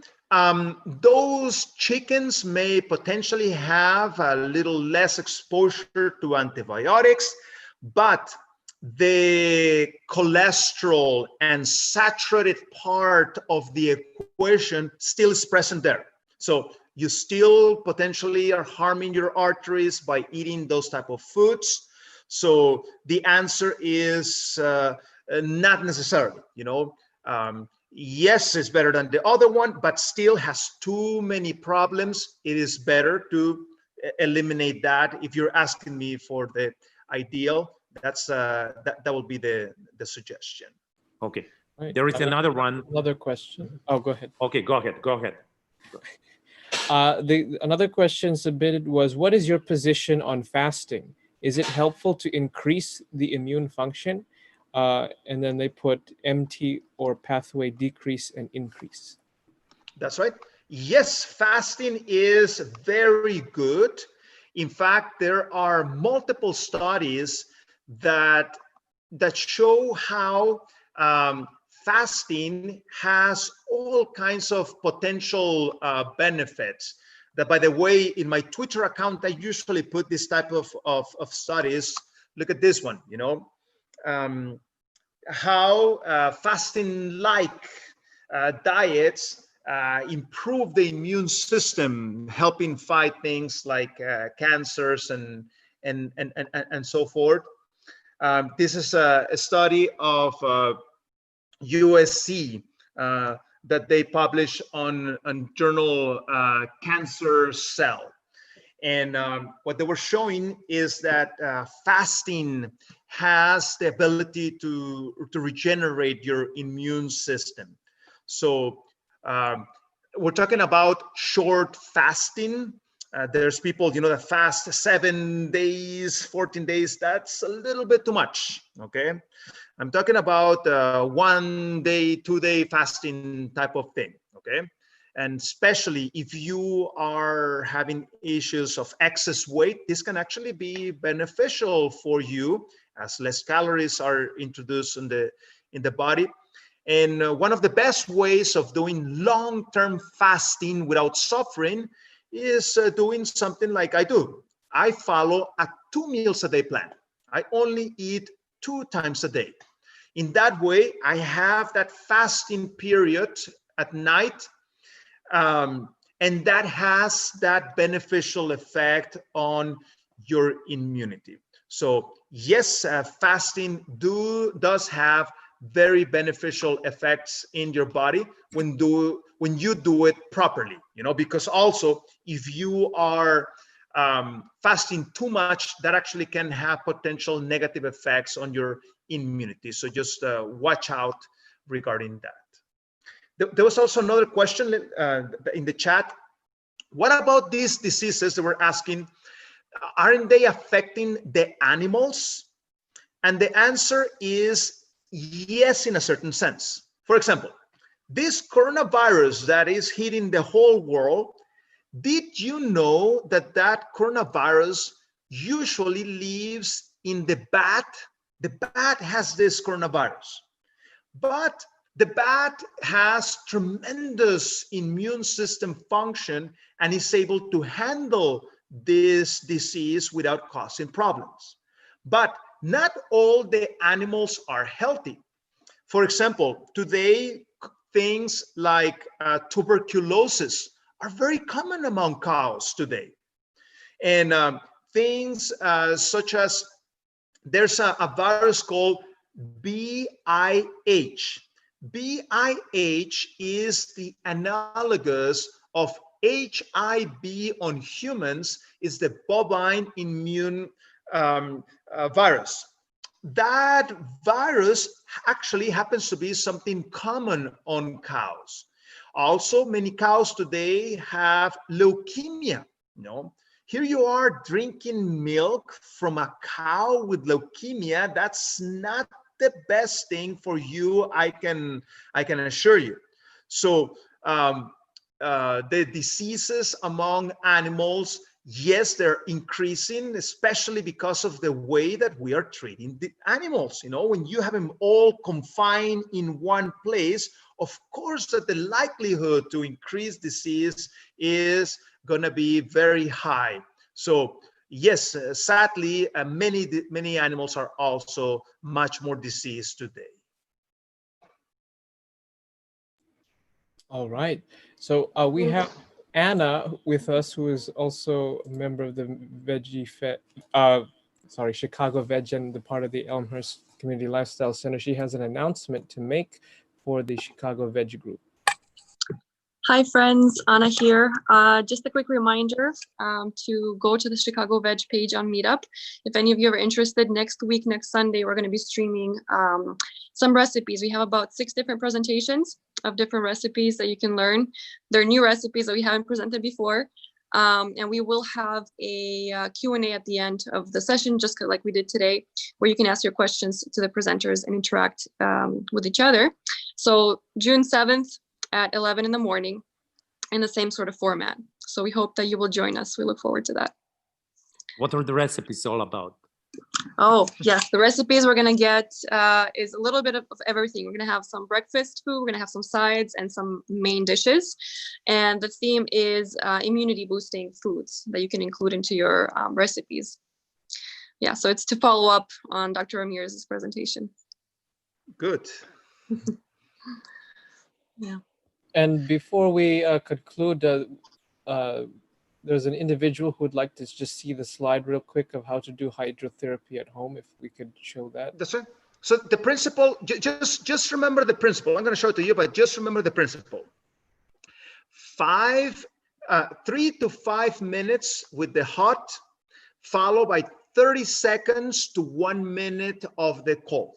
I actually have the certification to teach hydrotherapy from the state of California, and it was here. Okay, so that's the slide. So you can do it with water. You can do it with fomentations. The testimony I was reading to you from the hospital, remember, from the sanitarium, that was done with blankets. You can do what is called fomentations. You heat those blankets and you apply them. Again, don't get burned. Watch out if somebody is diabetic. Sometimes they have issues with their control of temperature and so forth. So be careful. Take that into account. And as a general rule, you like to finish with cold, and then you dry up and rest. Okay.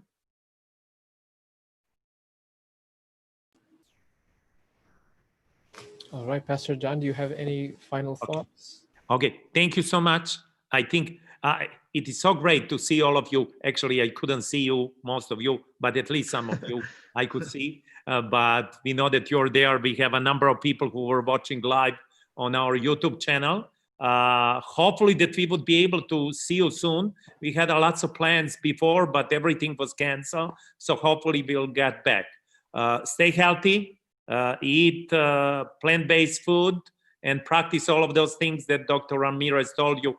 Hydrotherapy works tremendously. I have my own personal experience with this, which I'm practicing every day right now. Every time when I get shower, I get it really, really hot, and I finish with 30 seconds cold.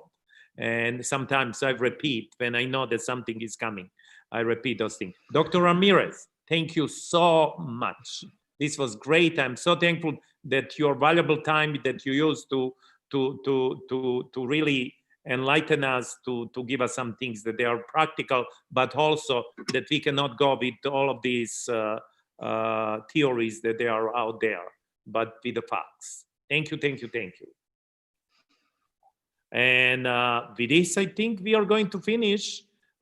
Wishing you all the best. All right. And hope to see you on our cooking class again this coming Sunday at 11 a.m. And we will let you know about the future events also. Thank you. Bye-bye. Bye.